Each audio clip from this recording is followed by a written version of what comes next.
Pleased to introduce Elizabeth Frost, Technical Specialist, Honeybees. Hi, my name's Elizabeth Frost, and I work for the Department of Primary Industries as the Honeybee Technical Specialist.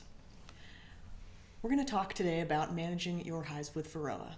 Varroa destructor is one of the most damaging pests of honeybees globally, and Australia now has it endemic, starting in New South Wales.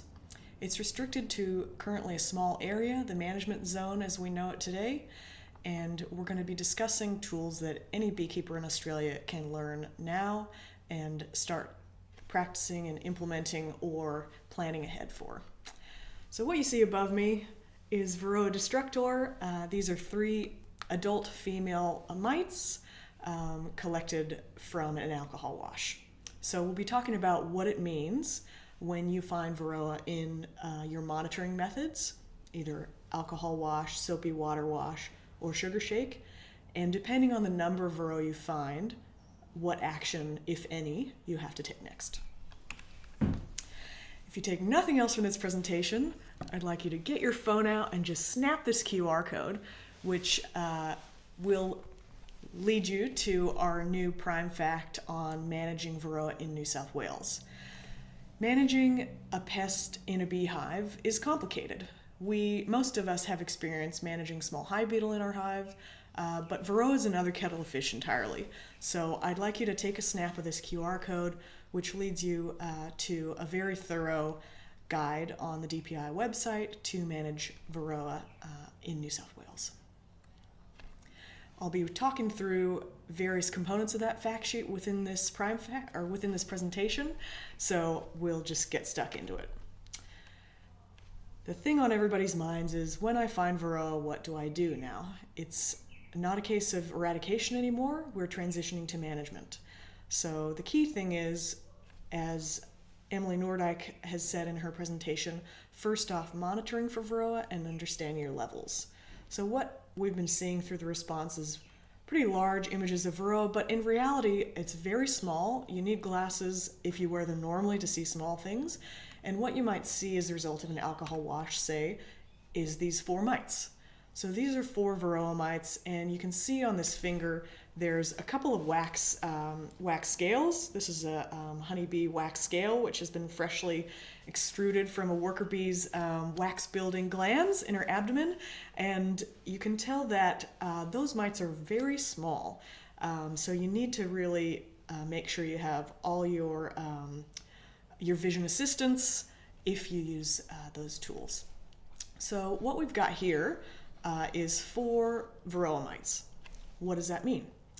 This hive was monitored in the end of spring, so depending on the location, we could say this hive is in a stage of population increase for honeybees. Honeybees and brood quantity is increasing, and in line with that, so are mites. These guidelines we've got behind me are based off of the Honeybee Health Coalition group's Varroa control guidelines. So this is a group of researchers, extension specialists across North America, that's Canada and the US, that have derived these treatment recommendations. I will state a caveat. We're in Australia, not North America, of course. We're not New Zealand. We've got very different climate, nutrition, different pests, different viruses, luckily absent for deforming virus. So these recommendations are the current guidelines, and over time we'll learn about Varroa and how it performs in the Australian environment. So this is the guideline at the moment that you should follow. But as we learn more about Varroa's behavior in Australia specifically, it could change. So a good rule of thumb is, if you don't see any mites, you do not need to treat. What we're coming to now is a learning experience about chemical use in honeybee hives in Australia. And Varroa is a quick reproducer. In other countries, in the US for example, it has developed resistance to certain miticide chemicals because they've been overused in the beekeeping industry and in beehives. So our guideline is, if you're seeing 4 mites, you do not need to treat right now. If you see 0 to 5 mites in either spring or summer, treatment is not urgent. So I'll just harp on this slide a little bit. These are mite numbers that you might see from an alcohol wash or sugar shake or soapy water wash. That's collecting a sample of 300 bees, shaking them in whatever substance you're using, alcohol, soapy water, or sugar shake, and looking at how many mites fall out from that subsample from an entire beehive to guide you on assessing, are my mite levels at a point where I can wait a bit longer before deciding on some treatment, or I need to treat urgently. We'll come back to this slide again. So our key points of the year for the beekeeper living with Varroa is end of winter, early spring, is to get those mite levels to a manageable level. That will enable your hive to make honey in the season if the conditions allow it. Again, another important part of the season is the population decrease phase. So that's after they've made their honey, fingers crossed, conditions were good, and the honeybee population has peaked, also the mite population has peaked and is starting to go down. So you've got your two critical times of the year to get your mite levels lower, and that would be our population increase phase. So there's the least amount of brood possible coming out of winter. That's a good time of the year to either use a chemical control on your colony or insert some drone comb that you can attract mites to, trap them in there, remove before the drone comb emerges. So you want to reduce your levels end of winter or early spring.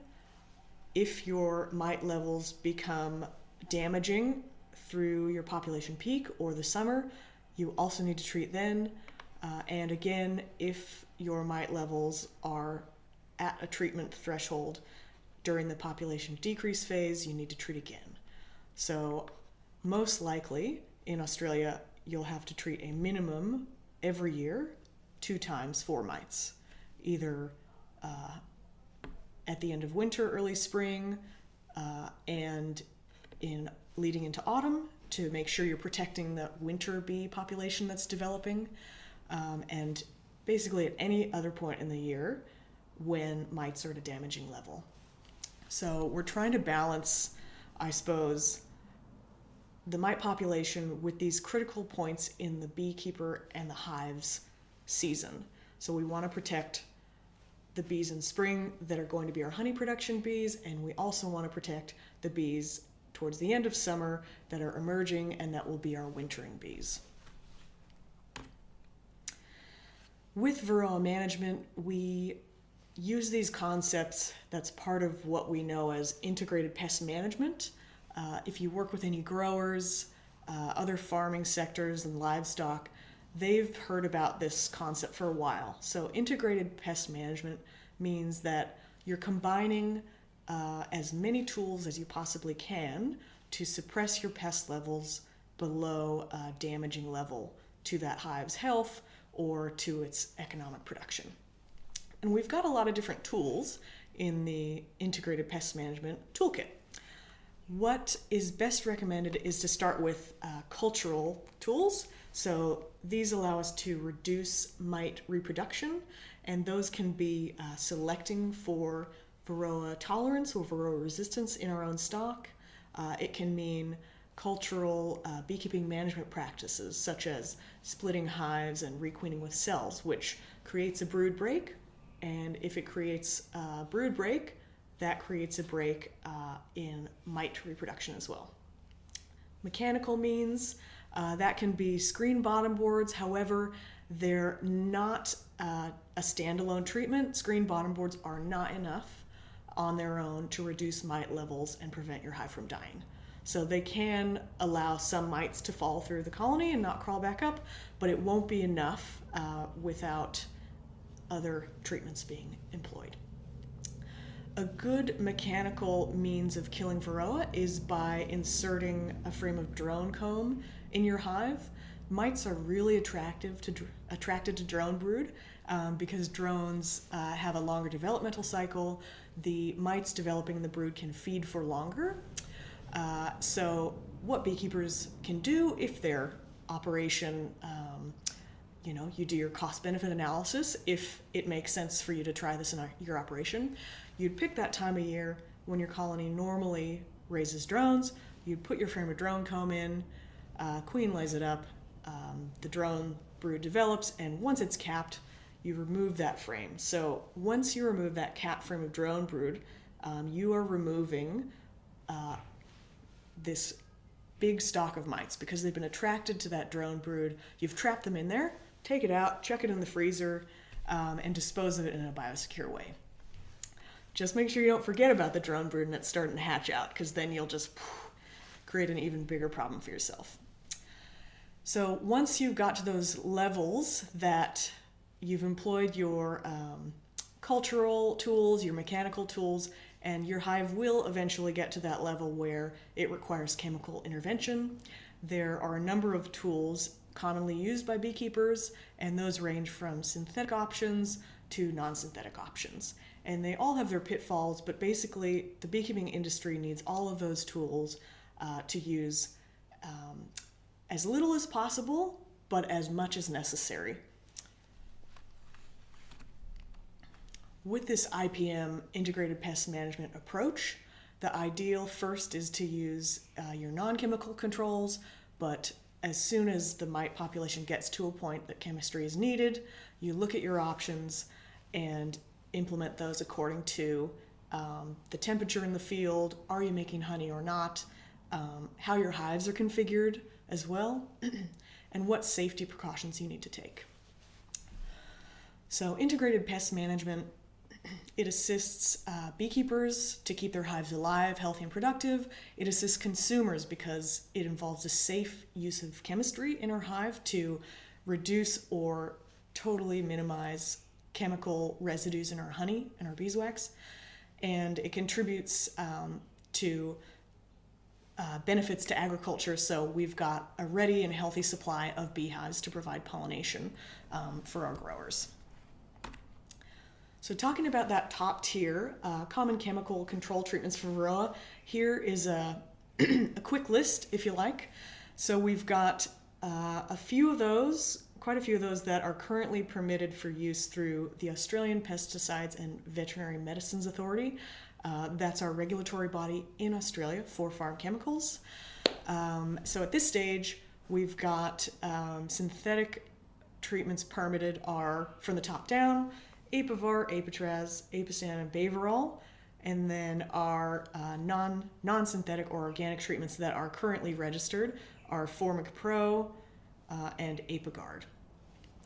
So you can look up, just do a quick search online or on your phone for permit miticides or permit APVMA honeybees, and that will bring you the most current information on which chemicals are registered in Australia and legal to purchase and use generally by beekeepers in New South Wales. I will note one that's not currently registered, however we are urgently pursuing registration, is oxalic acid. So we're pursuing the product Apibioxol. Oxalic acid is a great treatment if your hive goes broodless, and spoiler alert, that's not many hives in Australia. So it doesn't travel through the cappings and kill Varroa mite in the brood. So it is most effective when there's no brood in the colony. So it's really more of a late autumn or winter treatment where you don't have brood in the colony at that time. So you're affecting all the mites that are lodged physically on an adult worker bee in the colony.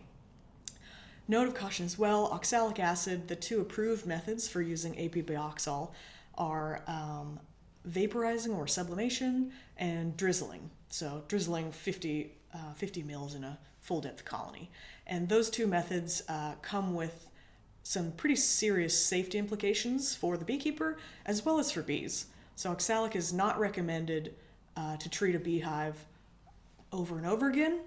It's good use of chemicals and to prevent resistance by rotating different chemicals with different modes of action. So rotating your synthetics and your organics is a good idea. And not using any one treatment twice or more in a row. And oxalic is a really important one because it can have a negative effect on your honeybees themselves.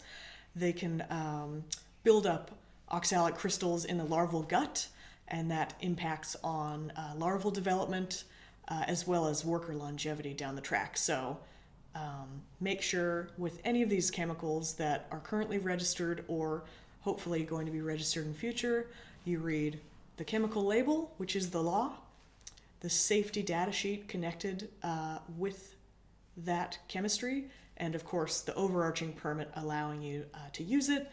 And all those documents together will help you figure out how do I use this safely, how do I store it safely, how do I use it in my bees safely. With sourcing miticide, in New South Wales, the current procedure as of October the 16th is to report your mite results within the DPI Varroa website, specifically noting the number of mites that you've seen so that the assessment team can figure out, okay, they are at a level, they're seeing a level of mites, 6 mites per hive or greater, that requires treatment. DPI will contact you whilst DPI is the main supplier of miticides in New South Wales.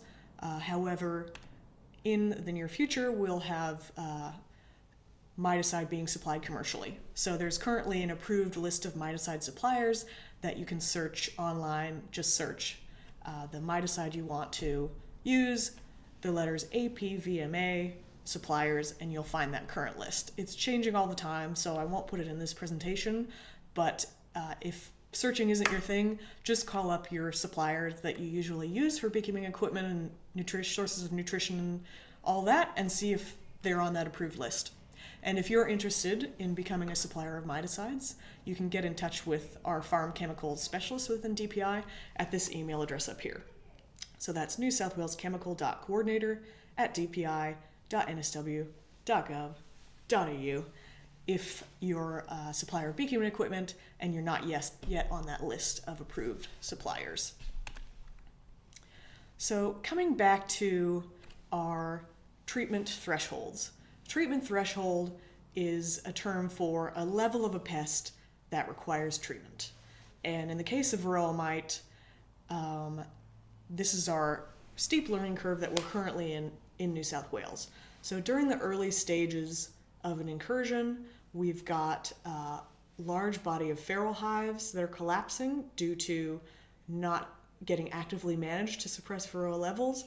So there'll be a period of time, it could be 1 to several years, in which feral hives will be crashing across the management zone at the moment in New South Wales, and also neglected managed hives or hives registered and looked after by beekeepers that just don't know what they're looking for or aren't doing their monitoring often enough to know that their Varroa levels are at that control immediately stage. So again, as of October 2023, some areas of New South Wales are still in population increase, but others are gearing towards that peak population, that summer period. So the recommendation changes between these two periods.